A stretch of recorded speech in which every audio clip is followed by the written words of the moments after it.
All right, let's get right into it. Today, we're going to dig into the historical blueprints that shaped American democracy. These are the core ideas, the absolute bedrock documents that were being hammered out centuries before the United States was even a glimmer in anyone's eye. So, let's start with a huge question. Imagine you had to create a new country, a whole new system of rules from the ground up. Where would you even begin? I mean, what's the first thing you'd do? Well, the thing is, as history shows us, it doesn't happen all at once. It's a long, slow process. You build it piece by piece, block by block, with each generation adding something new to the foundation. So where does our story begin? Not in America, believe it or not, but way back in 13th century England. This is where we find the very first, and maybe the most important building block, the idea that a ruler's power has to have limits. Take a look at this scene. That guy right there, that's King John of England. And to put it mildly, he wasn't very popular. He kept losing expensive wars and then demanding his nobles pay for them with really unfair taxes. As you can imagine, they eventually got fed up and decided to force his hand. So in the year 1215, these nobles cornered him and made him sign the Magna Carta, which literally just means Great Charter. This document was revolutionary because, for the first time, it was put in writing that the king was not all-powerful. He couldn't just do whatever he wanted. I mean, you have to understand, these ideas were absolutely earth-shattering for the time. For the first time, it was officially written down that the king is not above the law. That, plus things like the right to a fair trial, planted the first crucial seed of the idea of limited government. All right, let's fast forward a few centuries and hop across the Atlantic Ocean. English colonists, with these ideas about limiting power packed in their luggage, started their own experiments, building new governments in a whole new world. And wow, did they move fast. Just look at this timeline. In a span of only 20 years, you see 3 huge experiments in self-rule pop up one after the other. Each one of them adds a new, essential block to this foundation we're talking about.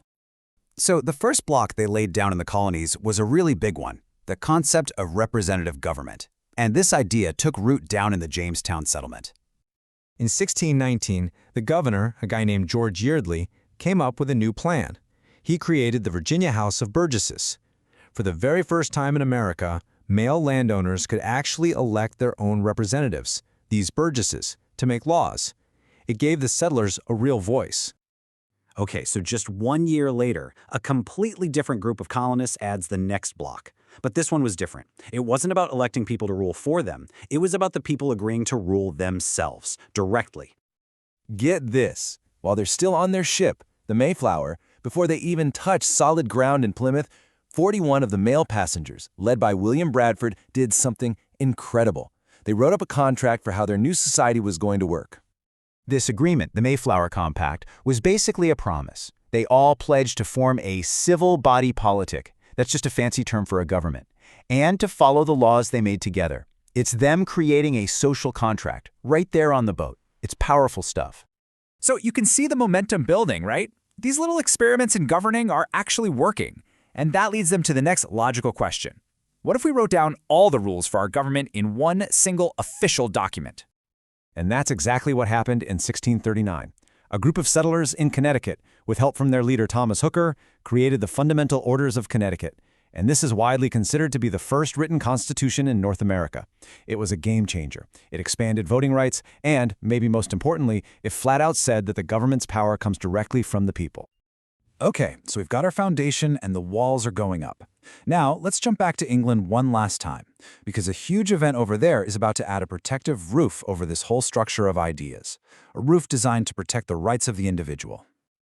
You can really think of it like this. If the Magna Carta kicked things off by putting some limits on the king, the English Bill of Rights, almost 500 years later, basically finished the job by making Parliament, the people's representatives, more powerful than the monarch.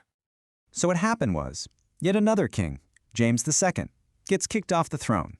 And the new rulers, William and Mary, basically had to sign this document in 1689 to get the job. It wasn't just about limiting their power, it was about explicitly protecting the rights of every citizen. And the protections in this thing, wow, they are pillars of the democracy we know today. Think about it. The monarch can't make laws or raise taxes without approval. People can complain to the government without being afraid. You get a trial by jury. Cruel and unusual punishments are outlawed. This document made it crystal clear that the legislature, the people's reps, had the final say, period. Okay, so we've looked at all these different pieces from all these different times. Let's step back for a second and see the full picture, the final structure that all these historical blocks created. So here they are, the 5 foundational blocks. You start with the Magna Carta and its radical idea of a limited government.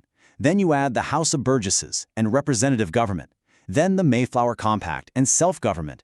Then the Fundamental Orders, which gives you a written constitution. And finally, you put that protective roof on with the English Bill of Rights and its focus on individual liberties. And that really is the key takeaway here. When America's founders finally sat down to design their new nation, they weren't just staring at a blank piece of paper. They had this incredible blueprint, one that had been drawn, tested, and improved over generations. And that leaves us with one final thought. This structure of freedom and self-government wasn't easy to build. It was the work of centuries. So the real question for us today is, how do we make sure that structure stays standing for the generations to come?